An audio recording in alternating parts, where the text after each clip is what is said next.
kepengen mobil, sekarang ya Allah, sekarang. Nah, ini maksa.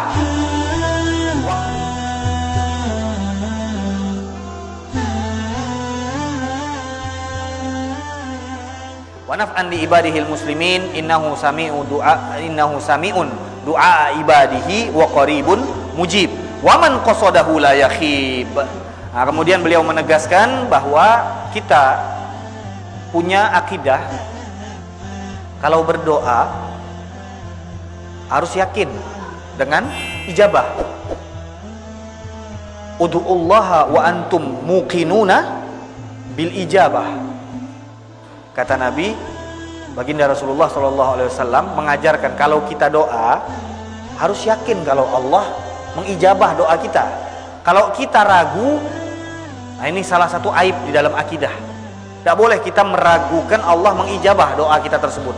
Hanya saja waktunya terserah Allah. Jangan kita yang nentukan. Ya Allah, aku kepengen mobil, sekarang ya Allah, sekarang. Nah ini maksa. Waktu ijabah itu terserah Allah. Tapi kita punya tugas untuk berdoa dan meyakini kalau doa kita akan diijabah oleh Allah Subhanahu wa taala. Hanya saja urusan waktunya serahkan kepada Allah Subhanahu wa taala. Nah, di sini beliau mengatakan waman qasadahu la yakhib. Orang yang menuju Allah, menghadap Allah, berdoa kepada Allah, berharap kepada Allah tidak akan sia-sia. Yang berharap kepada Allah untuk mendapatkan kebaikan akan mendapatkan kebaikan. Yang memohon kepada Allah untuk dihindarkan dari musibah akan Allah hindarkan musibah. Waman qasadahu la yakhib. Orang yang menuju Allah tidak akan sia-sia.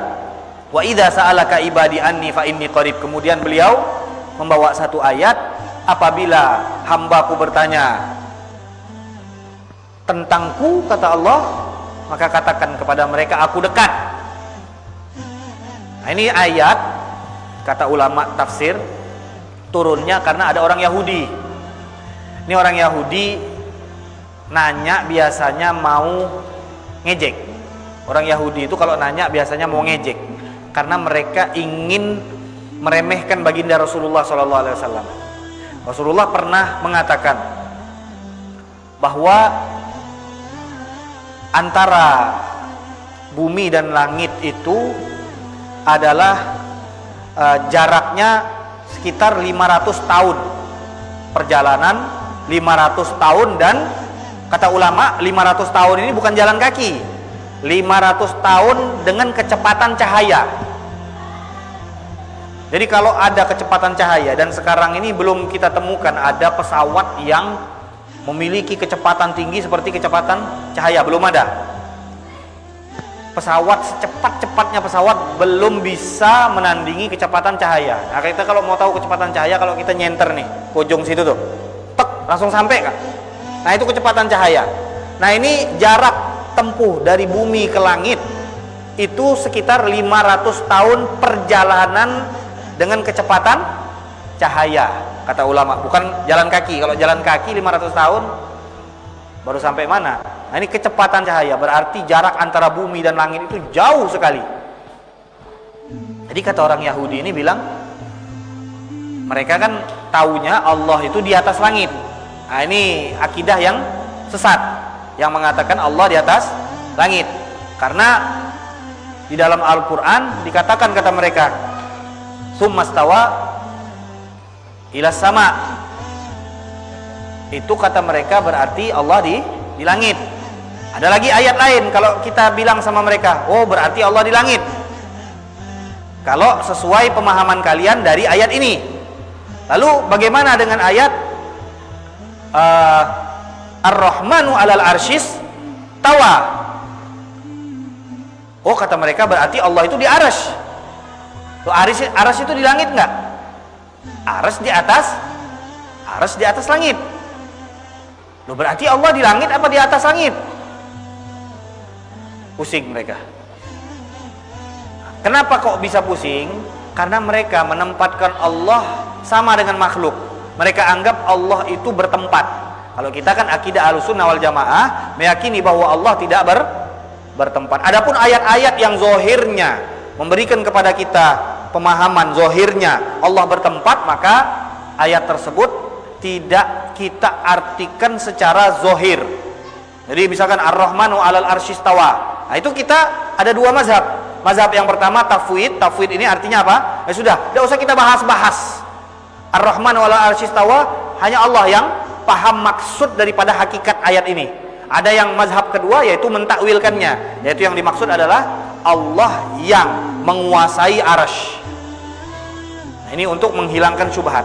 Jadi para ulama ketika membahas tentang akidah ini, bahwa yang namanya Allah itu salah satu syaratnya adalah mukhalafatul lil hawadis, harus beda dengan makhluk. Dari sisi apa saja? Apa saja, semua tidak boleh sama, satu pun tidak boleh sama. Makhluk butuh kepada tempat. Kita ini, keberadaan kita, eksistensinya kita ini butuh kepada tempat, butuh kepada waktu. Ada kata-kata kita, ada sebelum, ada sesudah. Allah Subhanahu wa taala tidak membutuhkan tempat, tidak membutuhkan waktu. Kenapa? Karena tadi syaratnya Allah itu harus berbeda dengan makhluk. Jadi kalau kita butuh tempat, Allah tidak butuh tempat. Kalau kita butuh waktu, Allah tidak butuh waktu. Bagaimana? Nah, ini pertanyaan jangan ditanyakan. Ini pertanyaan asal usulnya dari iblis ini. Bagaimana kalau tentang zatnya Allah itu tidak boleh? Karena kita nggak nyampai. Yang perlu kita yakini, Allah itu berbeda dengan makhluk. Kalau kita sudah nanya bagaimana, nanti lama-kelamaan kata Nabi, iblis itu akan membisikkan kita. Terakhir kata iblis, di mana siapa yang menciptakan Allah? Nah, ini kan pertanyaan gawat nih. Siapa yang menciptakan Allah? Nah, ini sedikit saja masalah akidah, supaya kita tahu bahwa orang-orang Yahudi memiliki keyakinan bahwa Allah itu di langit, dan keyakinan ini jelas keyakinan yang sesat. Maka mereka bertanya, jadi turunnya wa idza sa'alaka ibadi anni, apabila hambaku bertanya tentangku, kata Allah, katakan aku dekat. Ini kita bahas dulu. Turunnya ayat ini karena orang Yahudi yang bertanya dengan pertanyaan ejekan. Kata mereka, wahai Muhammad, Tuhanmu itu bagaimana bisa mendengar doa kita, sedangkan engkau menganggap antara kita dan antara langit itu ada jarak sekitar 500 tahun dengan jarak tempuh cahaya. Bagaimana Tuhan bisa mendengar dengan jarak yang jauh? Nah, ini kan berarti mereka menganggap Allah itu seperti makhluk. Mendengar itu harus dengan telinga dan harus dengan jarak tertentu. Mereka meyakini Allah itu seperti itu, orang-orang Yahudi ini. Jadi setelah itu Allah menegaskan di dalam Al-Quran, turunlah ayat ini, bahwa kalau mereka bertanya tentang aku, katakan saja aku ini dekat. Jadi kalau kau berdoa, kalau orang dekat, misal orang dekat, apa yang kita ucapkan pasti dia akan mengetahui. Nah, jadi di dalam ayat ini kata ulama, Allah tidak menyebutkan aku dekat zatku, tidak. Makanya di sini Imam Al-Baydawi, Shahibut Tafsir, mengatakan ini perumpamaan. Sebagaimana orang yang dekat mendengar semua apa yang kita bicarakan, begitu juga Allah Subhanahu wa taala itu diumpamakan seperti orang yang dekat, tapi bukan dengan tempat. Dekat seakan-akan sebagaimana ada orang yang dekat bisa mendengar ucapan kita, maka Allah Subhanahu wa taala perumpamaannya seperti itu. Bisa mengetahui apa saja yang kita ucapkan, bahkan yang belum diucapkan.